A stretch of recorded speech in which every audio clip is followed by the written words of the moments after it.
and gentlemen, rowdy crowd today, so we ought to get a start. Well, welcome again to our second in the series, the Frontiers in Science series in the College of Science. You'll remember I'm Gary Perry, Dean of the College, and our talk today, it seems a very appropriate talk. I don't know whether this was actually scheduled, but today is actually quite a phenomenal cosmological event is happening. And that is Mars is in opposition to the Sun. That means Mars is directly across from the Sun. The Earth is in the middle. And I just thought I'd let you know that for those of you who are up for it, the observatory that's on top of the Science and Engineering building will be open this evening or tonight between 10 p.m. and 2 p.m. because I think at midnight is the best time. If you want to see Mars, this will be the best time to see it. And this occurs every 2 or 3 years, something like that. And so Mars is in opposition. And the reason this is auspicious is because we have an internationally renowned cosmologist talking to us today. And he is Dr. Warner Miller. He's over here. And Warner is the chairman of the physics department here at Florida Atlantic University. And we're very happy and lucky to have him with us. Warner joined us in 2003 as the chair of the physics department. He was very cleverly hired by my predecessor, Dr. Nat Dean, sitting down here in the audience. And before that, Warner was at the Los Alamos National Labs in New Mexico, where he was a group leader and a senior scientist. And as I say, he has an international reputation in general relativity and cosmology. Now, from the title of today's talk, Twisting Out of Flatland, Quantum Mechanics for Secure Communication, I'm not sure if that's what he's going to be talking about. But anyway, please join with me and welcome Dr. Miller, who will tell us something about. Warner.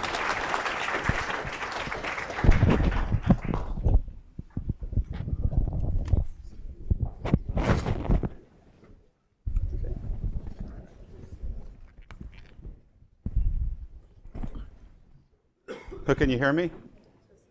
Is this working? Yes and no. Okay, so I'll speak even louder. I can go back there and tell them if there's any problem. Gary, thank you for the kind introduction, and thank you all for coming here. This is, I think, a rather important subject, not just relegated to the corners, dusty corners of the physics building. I think this has an impact for all of us in this room, and I'll try to make those connections a little bit today. It's exciting research, and FAU is fortunately involved in it. I wanted to, first of all, just wanted to thank the Air Force Research Lab. They're funding me. I had a good chance of being out there. This shows the Starfire optical range out in Albuquerque, New Mexico, where I spent quite a bit of time. I just retired after 28 years as a lieutenant colonel in the Air Force and know the place quite well. And they were very kind and got me started in this research. And at Rome, New York, they're continuing supporting me on related research. And I also wanted to thank the FAU Optics Group for their support because they spun me up rather quickly. My field, as Gary mentioned, was in cosmology, and I sort of went very quickly and picked up a lot of the quantum that I know, as well as Sam Faulkner, occasional discussions we've had, Dr. Faulkner in the physics department. So, and especially we have a group of undergraduate students. I see some are here that were sort of looking at how we get deeper understanding into quantum theory because it can do some very amazing things. Find out where that line is.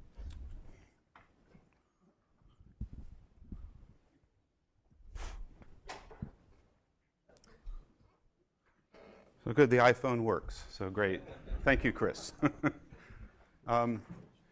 Anyway, the outline of the talk today, I just wanted to touch on an example that tells you how serious the communication is, and we all know that, but I'll just go over one of the classic examples. Then I'll go into just teaching you what quantum key distribution is. And I had a decision to make.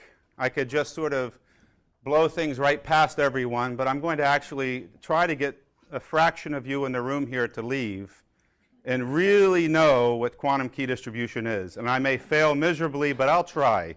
Because what we do here is we teach, so I'll give a shot at that. Then I'll go in to extensions that FAU is involved in this quantum key distribution, extending it to higher dimensional states. And then the need.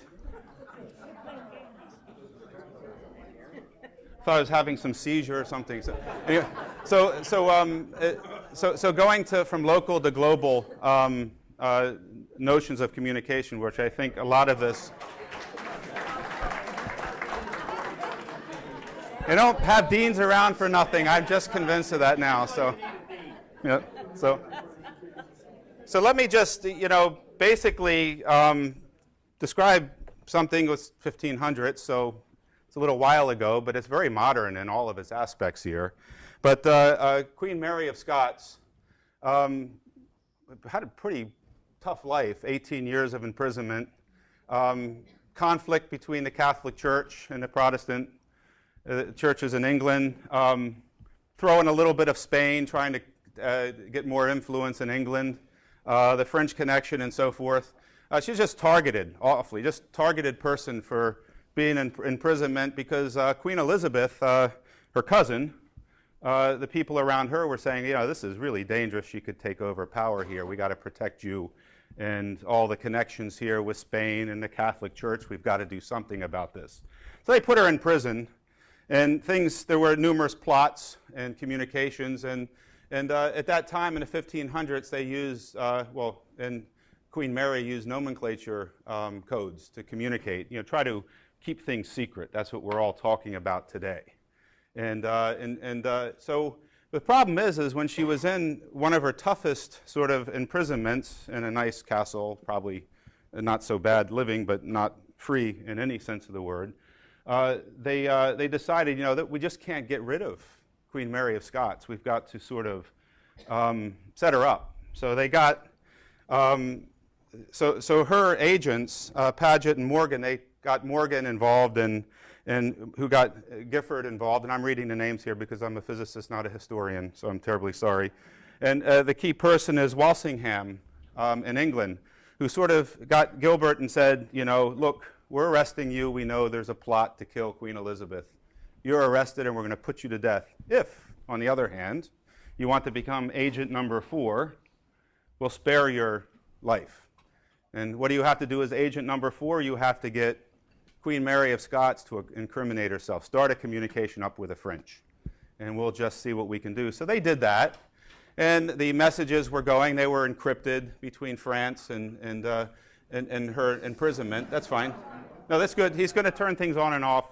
The reason I want it low is later on I have a demonstration here. So, but anyway, what happened is that, what happened here is that they were exchanging messages through a brewery and the cork in the top of the bottle, all this really neat stuff, and sending messages back and forth. But the key, Big Hanso Walsingham had his, they were intercepting every message. And nomenclature things were not hard to break back then, so they saw every message pass between Mary and France. So that's not a very good way of being secret. And certainly, if you're worried about being intercepted about overthrowing a government, it's not a very good thing to be doing. So, and this was the setup, and it was all instigated. And now, it's not Mary just plotting to overthrow England. In fact, it's her cousin, and she actually went to Elizabeth the first time to help her out of these terrible things, and she put her in prison the first time. But what happens is this: Walsingham is actually not getting enough to do away with Queen Mary of Scots. So not only are they intercepting the messages, breaking the code, reading them, they also decided to do a little bit of forgery to make it look really bad and incriminate Queen Mary of Scots. And I have to tell you, I was going to read you a little passage, but I was vetoed on numerous people. My wife would not let me do that. So the beheading, I'll just say it led to the beheading of Queen Mary of Scots. So, a lot of things that we see in this story is something that we deal with in every secret communication we have.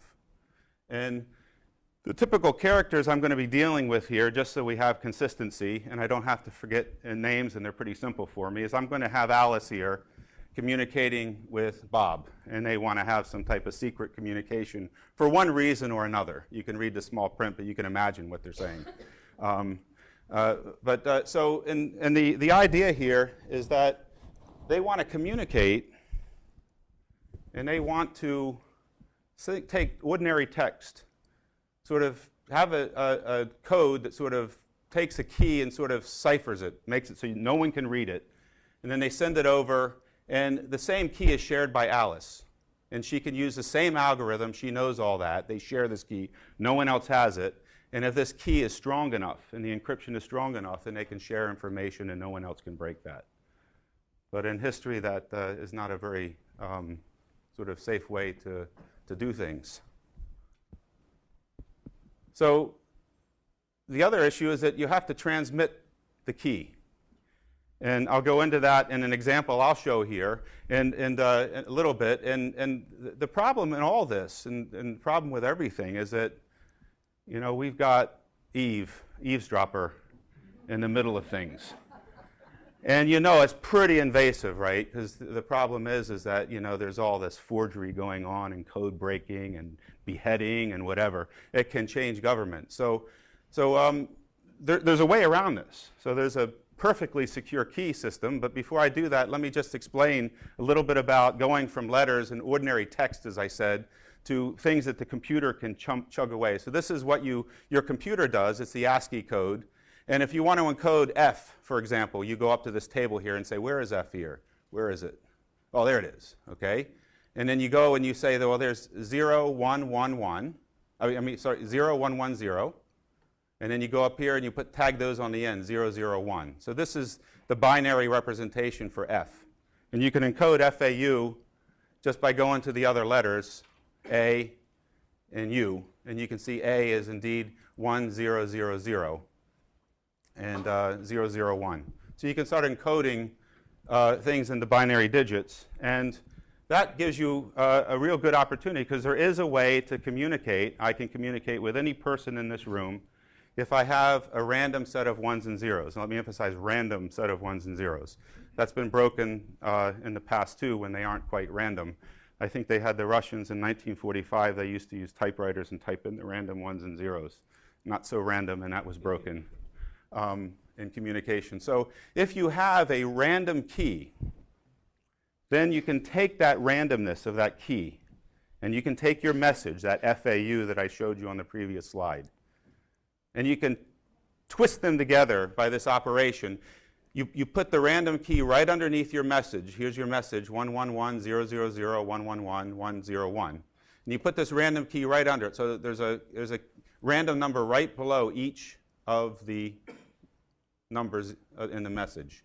And whenever you have any two the same, you put a 0.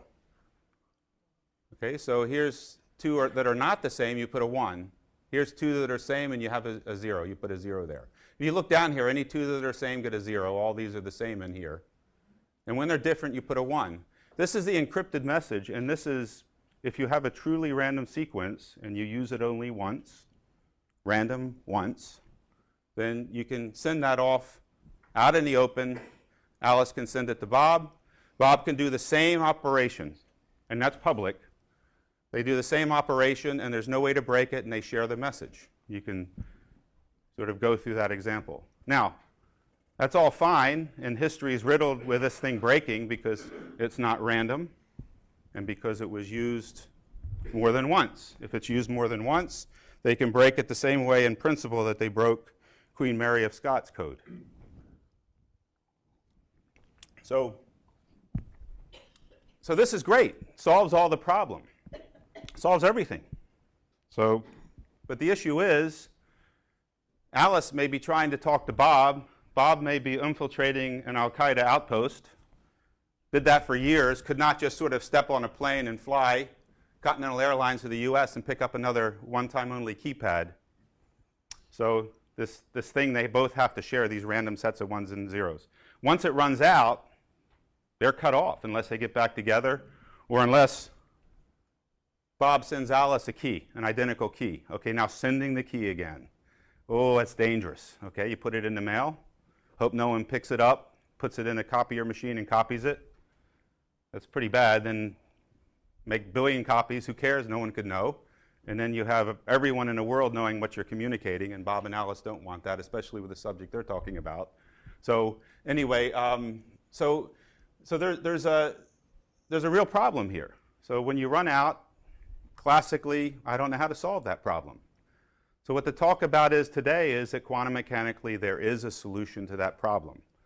The strange world of quantum mechanics enables me, with anyone in this room here, in this public setting here, to in principle establish a one-time only key between me and another person, and none of you will be able to get that key.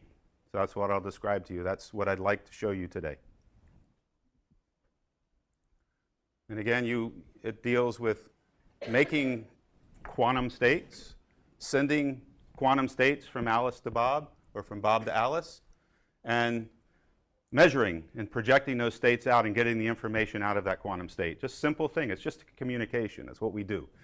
We make a message, we send it, and we receive it. Okay? We just want it to be unsafe. And I'm going to be using an example for the next few slides of how to do this in quantum mechanics with light. So you have a light which has all kinds of different polarizations. Everyone has their glasses in their pockets, and they put them on when they see the sunlight off the water, and all those photons that are reflecting off the water have a polarization. They're horizontal, and this thing says, nope, you're not allowed in here, you're horizontal. But the other light gets through, and you see the water crystal clear. We do the same thing with polarizers to do quantum key distribution. They're going to be the states, the quantum states that we use to communicate. Polarization up, a 1. Polarization horizontal, reflected off the water, a 0. No, nada, okay? So we can start communicate with these states. So with light, we have, and I've got these color-coded here because I want to sort of tell you the, no pun intended, but the key to quantum key distribution lies in these polarization states that we have for photons. And you don't need to know anything except for you have 2 states in each of these different color bands here. So as I mentioned before, you can take this vertical polarization or horizontal, and you can encode that with a 1 or a 0. And you can make these states with your set of sunglasses, okay?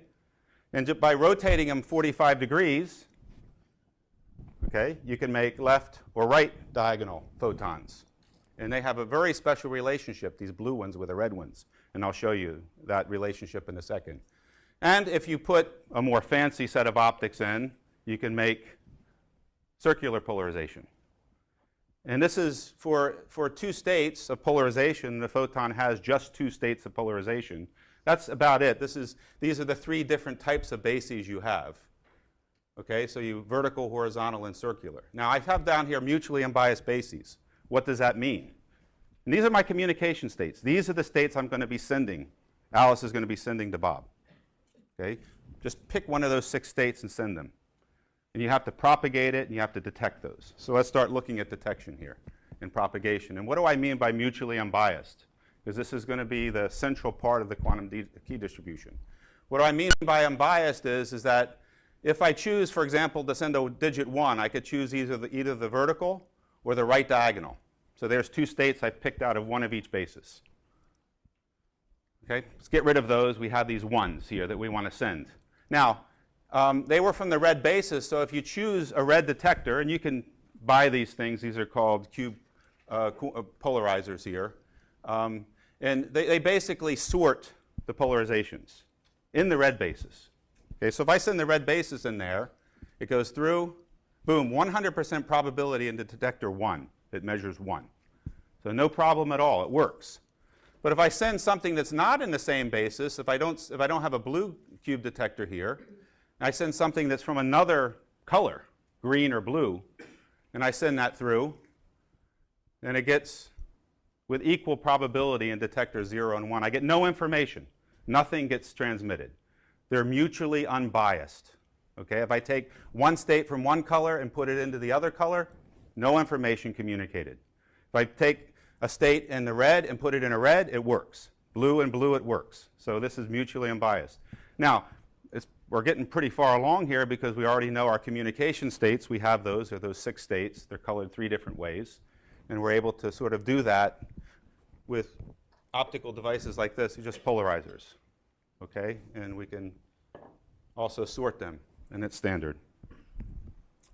Now, the big problem we had with the classical communication is that you can just sit down and copy the state. If you have a one-time pad, I'm trying to get it to the back room there, and I say, sir, this is really important. Your wife is back there, and I really like her. Can you take this code book and send it back to her? And don't make a copy of it, okay? So, and he goes and gets a copy and sends it back, and then he can tell everything that I'm communicating. And that's not a good thing, okay? Well, it's not a good thing on both sides, but anyway. So how do you catch someone with quantum mechanics? And you catch someone with quantum mechanics, and I'm sort of glossing over a lot of little details, but I don't want to confuse things. But so what you do is you send in a the thing you can't, the quantum mechanics says you can't do is you can't copy. You can't copy. You can't clone a quantum state. Well, that's a really good thing to start off with. Okay, you can't copy it. Sorry. It's the way it is. It's nature. It's the laws of nature.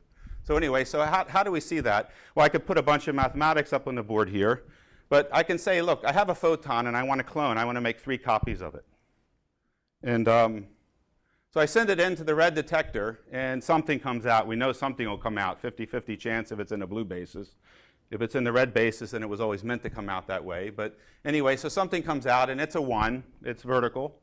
But I've made another copy, and I send it through a blue basis. It's a copy. It's an exact copy. So now that photon, you would say, right, it's both vertical and diagonal.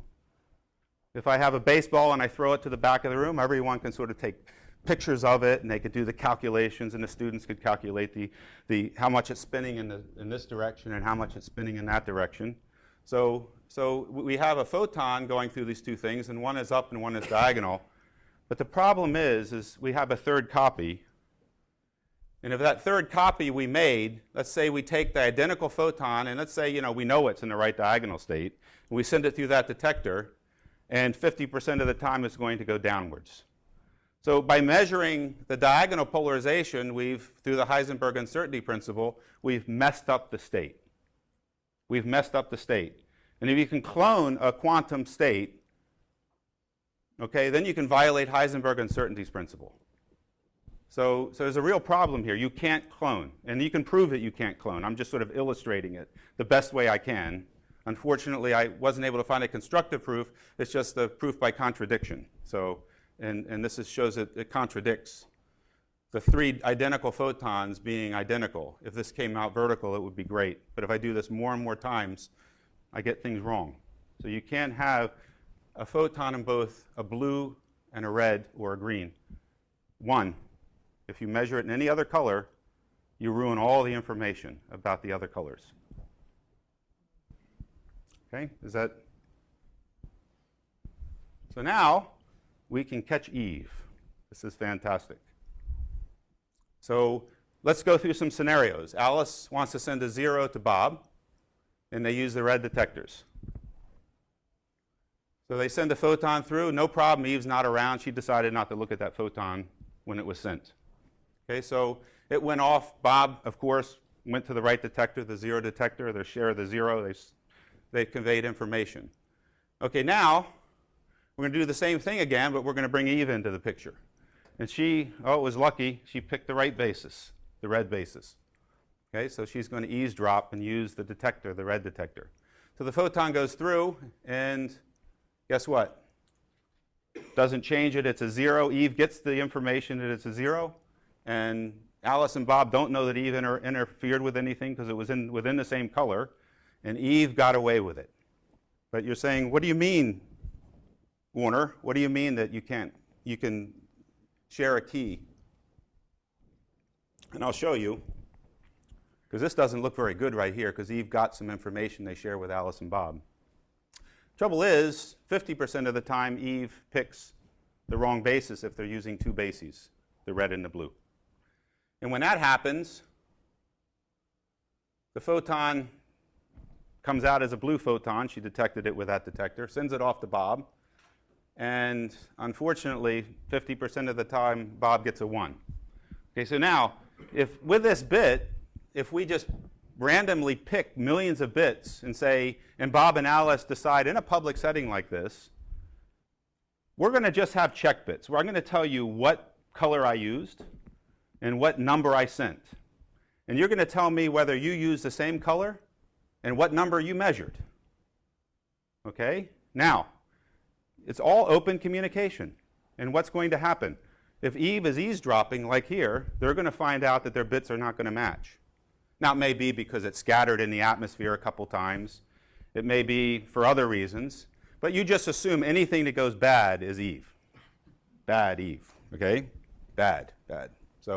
So what happens then is, because you're sharing the information on these million bits that you sent, out of the billion that you sent, you picked a million of them, and you share complete information in public, what did you just do? You not only detected that Eve is eavesdropping, but you're able to put an upper bound on the rate at which she's eavesdropping. You can say Eve is eavesdropping 30% of the time. 30% of the time you can say she's eavesdropping. Okay, so you've basically detected Eve, and you've detected how much she's eavesdropping. So now you have the other billion strings of ones and zeros you sent, and you know what error Bob's going to get by picking the wrong basis 50% of the time. You know how much Eve is eavesdropping, so there's no more quantum left to do.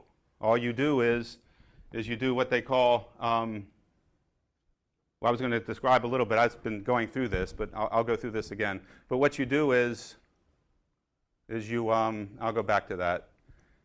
Once you have these other million bits, you do privacy amplification. If I know that Eve shares 1 out of every 10 photons, then I can do that same trick as I did before with the XOR operation. If they're the same as 0, if they're different, then I put a 1. I can sort of reduce the length of those billion down to a half a billion, or a quarter of a billion, or to a million. And I can make her information that she shares with Bob and Alice go almost as low as I want. So she picks up maybe 1 character out of a billion characters I sent, or 100,000, whatever I want, whatever I feel safe with. I can put her down that. Now, so here's the whole show. This is what I said I wanted to communicate to you. So here's a source, the photon source. It's emitting a single photon. That's got problems too. You can't just do a photon on demand, because photons come in packets of 1 and 2 and 3 with certain probabilities.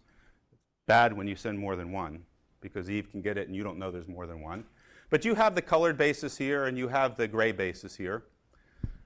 And you have your 1s and 0s assigned like I showed you before. These are sort of the one oval that I had in red, and here's another oval in blue. Let's call that blue for now even. And what we'll do then is you sort of make a random set of 1s and 0s. So here's Alice's 1s and 0s. That's the bit sequence at random. And then she's going to send a 1, so she chooses which one of these here. I'm going to choose this one here. So she sends a red right diagonal. She goes to the next bit. She says, oh, okay, 1 again. Oh, let's use a different one up here. Randomly chooses between these two. Again, randomly chooses between the two. Everything has to be random. You're only as good as the random numbers you choose. So you have a sequence of these photons, one of these 4 photons going between Alice and Bob. And Bob then chooses randomly, because there's no communication now, randomly between these two, and says, okay, I'm going to 50-50 choose the blue or the orange, the red basis here. So either vertical, horizontal, or left and right diagonal. So it looks like here, and makes measurements here. Okay? Now when you pick the wrong basis, it may not agree with Alice, but if you pick the right basis, it should agree if Eve's not eavesdropping. And so you communicate publicly, and you say, Alice calls up Bob and says, hey, I sent the thing in a red basis. What did you receive it in? Or what did you detect it in? Oh, a red basis, but they didn't say anything about what state they put it in, just that they agreed. So what happens then, you throw away all the bases that you don't agree on, and you have these strings of 1s and 0s, and Alice has a similar string. No eavesdropper, nothing wrong with the environment. Those strings, they've just shared a one-time only keypad. But Eve, as we mentioned before, can eavesdrop occasionally. And when you think you get a 1, you've chose the right basis, then you could get an error. But we already know that she's doing that 37% of the time. We've already done those check bits on that long string of billion that we did. So we know that we share 1s and 0s. We know that they're compromised. Maybe 30% of them are compromised, maybe 20%. Okay? But then what we do is we just privacy amplify those. And we're able to then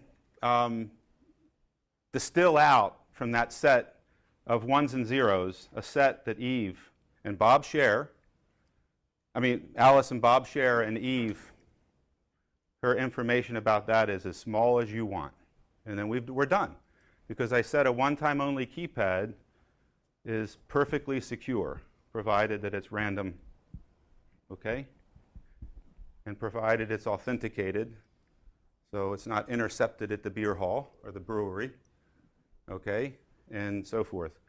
Now, I haven't gotten anywhere on this, but I was trying to send letters to all the companies, the copier machines, put a disclaimer that they can't copy quantum states.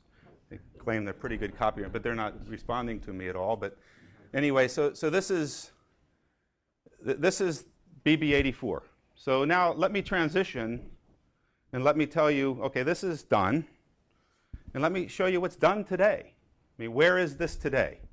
Is this just fancy physicists talking up here about interesting quantum mechanics and doing, I don't know, okay a job or not? I don't know how much came across. But the conclusions are there.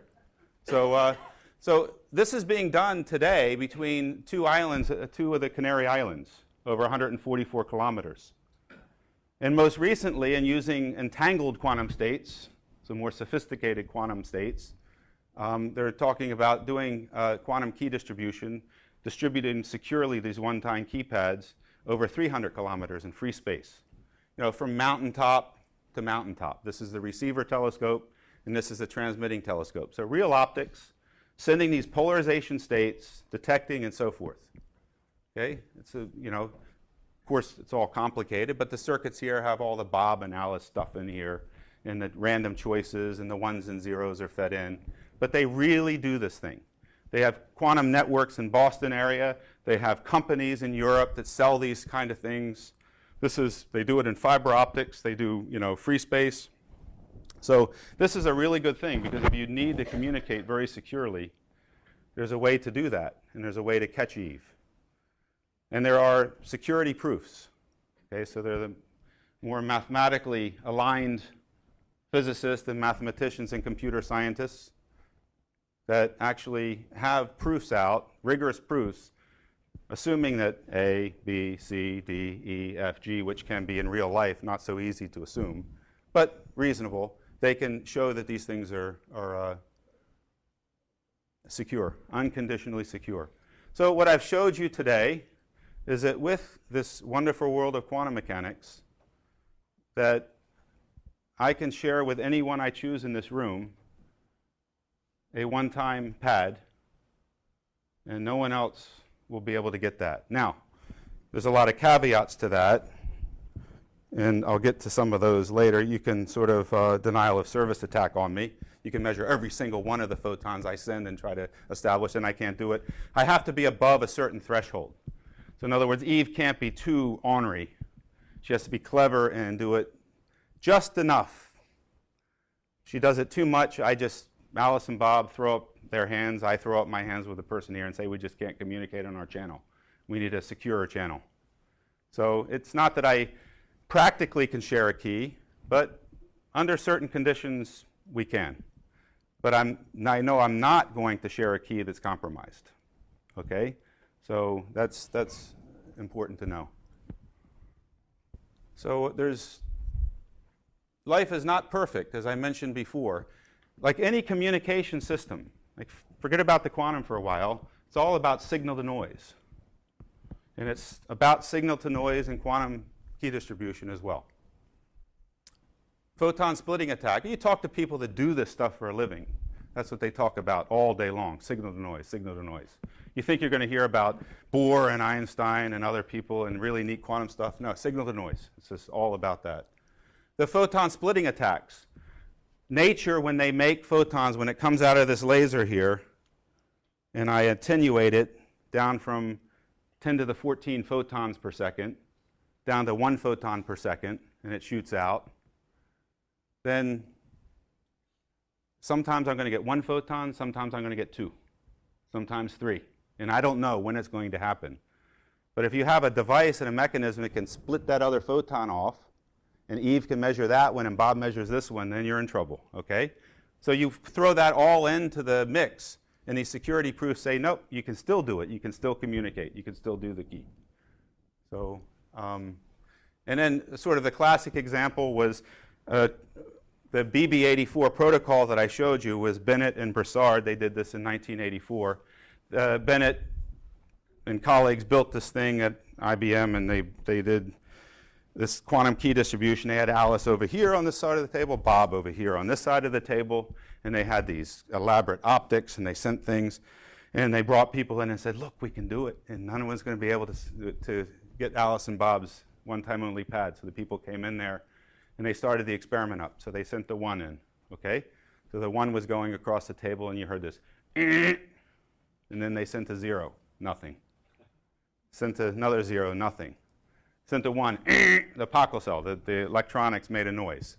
So there's sidebands. So you got to be careful when you're doing these things, when you're making the photons, when you have the experimental device here. You got to make sure you're not, you know, having other things happening that sort of messes things up. And with Mary, the Queen of Scots, you never want to be too confident in your crypto system, unless you really have to. And in their communication, they didn't really have to, but she was sort of compromised anyway by forgery. That's a different story. But you want to keep a realistic view on things if you're some lieutenant colonel in the Air Force worrying about real life things. So now, twisting out of Flatland. Now, this is work that FAU is doing to do a little bit better than what I just showed you. So we were limited with everything I showed you to an alphabet with 2 characters, just like Flatland. Everything was in a 2-dimensional surface, vertical, horizontal. Okay? So 2-dimensional states. So it's possible with a single photon to, in principle, send the entire information of the Library of Congress from one person to another. Not just one bit of information. So what you do is you do something rather fancy. Instead of using the intrinsic property, the spin of the photon, you use the wavefront of the photon. When things come out of a laser here, you can put them through telescopes like this. You can make them bigger. And you have the whole wavefront.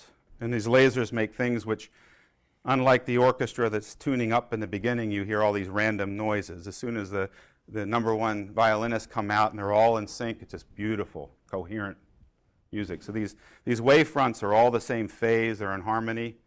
And what you can start doing is you can start changing the phase of that wavefront. You could have another violinist come in with a high note and another photon wiggle with a little different phase. You can sort of send an orchestra on the front of the wavefront. You can put information and code information this way on the wavefront of the photon. I'm going to show you a simple way to do that, as we can do here. And what happens then, if you start modifying the wavefront, I'm going to put twists on it. So that's what I meant by twisting out of Flatland. I'm going from the 2 dimensions of polarization, and I'm going to make the wavefront phases, I'm going to make them twist. So you're going to get twisted points coming to you. Okay? They're going to come this way. And I can put 1 twist on it, or I can put 2 twists on a single photon. If I get someone else's hands, we can put 4 or whatever. And these things are much fragile, but we can try to do this. Let me demonstrate how we do this. So our alphabet can be bigger. So if we have waves or something going into a bulkhead and we have sort of an opening in the bulkhead, you've seen patterns like this in water. If you do this with laser, you can see patterns like this, diffraction patterns. Okay? Now, if I take a grating here, it has a little fork in it. Okay? So, and this is 1 fork. That's 1 twist I can put in the front of the wave function. I could put more. Okay, so just diffraction gratings like this. So I'm going to take this and I want to put this in front, slip it right down in that open gap so that the waves can get through with a light, but blocked by the black areas.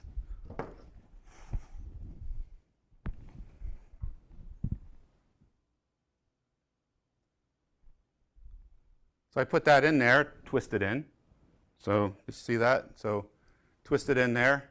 And now what happens is that fork pattern produces a diffraction of photons with this twisted wavefront. And if I let them propagate far enough away, and they make a spot on the wall because of that phase, since they have a twist in it, they make a donut spot on the wall. The more the twist, the bigger the donut. Okay, so it's sort of, and so I'm going to put 1 or 2 or 3 twists, and I can make these things with diffractive optics. So I have this, being this retired colonel, I got to get back to the guns here. So I have this optical vortex gun here. So I want to go ahead and make this. So what do I have here? I have a laser. Corey's in the office here, in the audience here. Sorry, Corey. Anyway, and then I have a little telescope here. All that does is take the little tiny beam out of the laser, and it's going to expand it. And then this is just a shutter, f-stop. It's just a hole to make the beam smaller. And here's, right on this little film, and I just took a picture of this with a camera, shrunk it down. So I have this grating here. Actually, I have something closer to this grating. I actually have L = 10, so I have 11 of these vertical struts in here. So I have this thing encoded on this piece of film. So now I'm going to shoot with this gun and I'm going to, I don't want to hit you, ma'am, so I'm just making, you're okay. No.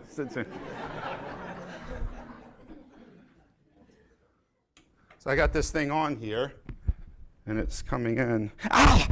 No, just joking. Wow, you can't see that very well. Okay, so can we turn off as many lights as possible? And I'll pick the gun up too, and I'll be very careful. But if we can turn the lights off. Just temporarily. Good. Thank you. Okay, now. This is now the lieutenant colonel in me loves this part. So here's my optical vortex cannon gun. So you can see here, I'm going to move it around the room on the top. As you can see, I got circles to the left and right, just like I have up on the board there. And the center thing is a plane wave with no twists on it. So, and I'll move it up over on the ceiling up here.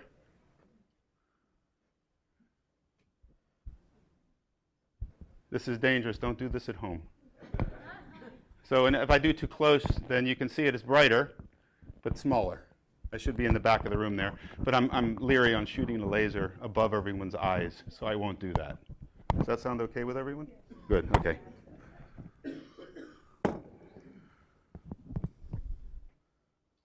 So, I hope I convinced you that I can even adjust it here. And I wanted to thank Gregory Krimmerman for helping set this thing up. But anyway, I can move it all around it. So I just wanted to show you it was easy to adjust and get working again if you out of alignment. Okay? So you can actually make these things. And they're easy to make. That's good. That helps when you communicate. So they're not some fictitious twist on photons. You can do that. And this is what you looked at. I just took a picture of this about a half an hour ago. Maybe not. See? No one said, no, you didn't. Maybe 2 hours ago. It's date stamped, and if you look at my files. But anyway, not only did I create this L = 10 photon. Hey, Chris, look at this. Another hole in here. So anyway. We had an argument about this a little while ago. So. But we produce higher orders. We have an L = 20. And you can't see that, but very faintly here, you can see the L = 30. So I'm already, on a single photon able to possibly, and in our lab here, we've seen like 120 of these things in the lab. So I'm in principle able to send some words with single photons. Okay, where's the limit? Where can we go with this thing? But you can already see where I'm going here. You can send more information on a single photon, so the bit rate goes up, because these things are kind of 1 photon at a time, 1 a second, not very good for, a lot of information. So the difference between these twisted photons is it makes these dust grains here rotate on a cylinder, whereas the polarization just makes the dust grain spin on its axis. And this is from Paget's group. Those two little videos that I have shown there are from Paget's group. And the center one is from FAU. We have Dr. Krimmerman and Amanda Chatterton. She's back there. Did I get it right, the last name? Amanda, I pronounced things right. But what we have here is the OAM, when it's shot straight down these helical things, it causes the dust grain to rotate inside the cylinder. Here, the dust grain just spins around on its axis. Now, what they've done is they're starting to use these things, but they're not doing OAM yet. They're just using regular polarized laser light. But they're able to actually do optical tweezers. They're able to grab a particle there. See it? It's grabbed. And they're able to go pick up another particle and another one and drag them. So we can use these type of technology not just for communication, but in biological settings too. We can grab things. This is not new, but we're getting involved in this and enable our laboratories maybe to grab small things and manipulate them. So let's assume now instead of I have a twist of 0, 1, and -1. And then I have a bigger alphabet. Everything I said before in the lecture just goes through smoothly. Okay? You just have more colors to deal with, and you have more characters to send information with. So I have these. So more information, more characters, higher bit rate. So if I pick a red detector with one of the 3 letters, goes through, I detect that letter with 100% probability. If I send a red character into a mutually unbiased basis, one of the other ones, bad things happen. 1/3 probability of each of the 3. So I can go through the same argument that I spend a lot of time on. I didn't want to spend a lot of time here, but I just want to tell you everything I told you before goes through with this approach. And what I show here is you can actually increase, as you go higher in dimensions, more and more twists from polarization higher. There's more. I showed you 3 MUB bases. There's 2 that I used, and there's 4. So you can actually increase your bandwidth as you go higher in dimensions. Okay? And remember I said that when I communicated with someone else in the room, there was too much denial of service going on, too many people looking in the kettle. I can't communicate. I never be able to establish a key. When I'm using these higher dimensional, these helical photons, I'm able to tolerate more of a bit error rate. I'm able to tolerate more of an eavesdropping rate to catch the eavesdropper. So not only do I increase the bandwidth, but I, in principle, can tolerate a little bit more error. Now, what am I not getting with this? Well, I don't know how to build a sorter for this. Sorry. Anyway, I don't know how to build a sorter for these helical photons. I'm working on it with students and colleagues here. These things are more fragile. So 144 kilometers between 2 Canary Islands? No, probably not. Okay? Maybe between satellites or from ground to space? Maybe so. Okay? So just like I created the photons here, just saved everyone's eyes that walked out that door after my talk. Anyway, you can use what you find up in the projector here. There's a little spatial light modulator there which takes the light and makes it project that pattern out. So I can take the light and I can project any pattern I want. I can put this pattern on it. I can put amplitude patterns on it. I can do any amplitude and phase I want. So these things are practical to make. I've showed that in here. And we've done this in the Air Force Research Lab. Mark Gruneisen and I published that a little while ago. As I mentioned, these things are fragile. They get pretty big. When the twists get large, they get very big. So one way to sort these things, we want to do the same thing as we do in optics. We want this polarizing beam cube that sorts it. We want to build the same thing for the twisted photons, the higher dimensional photon states. So one way we think we can do that is by using holography. So this is a thick piece of glass that records. You've seen in the mall these holograms. You hold them up, you can see the image that was recorded. You rotate it around, you can see the side of the ear or whatever.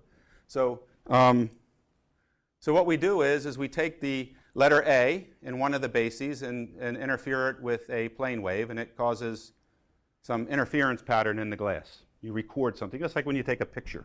It blackens the grain of the photographic emulsion, where it sends a pixel to your CCD and sends a 1.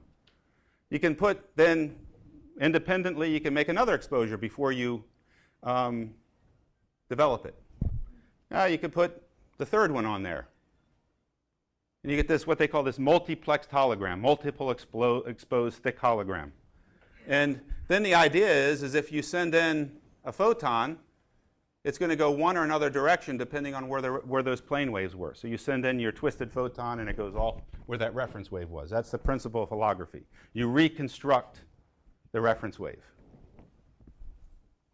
So we've analyzed this. We've actually have one that they're starting to use for higher dimensional QKD. We're not using twisted photons. We're going to use plane waves that have different tilts to them. And we add these together and put different phases on them. We get all the different 12 signals we have in those 4 bases. And we have reference wave 1, 2, and 3. And we're able to simulate that. And there's the different bases. So if I use the orange characters and the orange basis, that hologram should work perfectly. So I get C, the blue, B is the green, and red is the A. If I send any of these letters into any other bases recorded with different glass, different recordings that represent the green, the blue, and the red basis, then I get equal probability of 1/3 in each detector. So this thing can be done. So that's nice, and just with tilts of waves. So 1, 2, 3, A, B, C. So now I can get 1, A, B, C, D, E, F. So you can start doing all kinds of playing with that. So this is possible. So I just said this, that if you throw enough optics at it, you can do anything.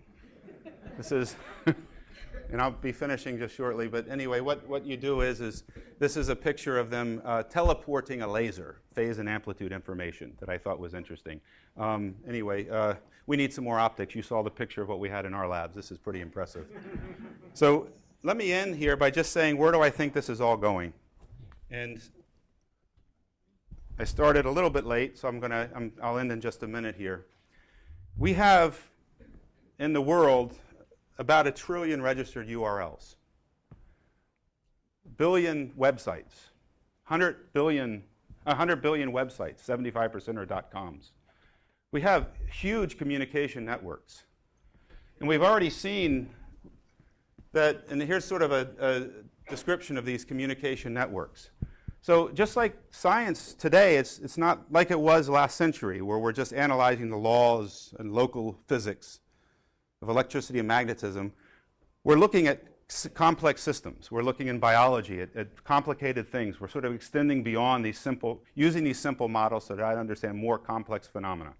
So if we're going to talk about communication, I think we ought to, in secure communication, I think we ought to talk about these billions and billions of nodes in these modern day communication networks.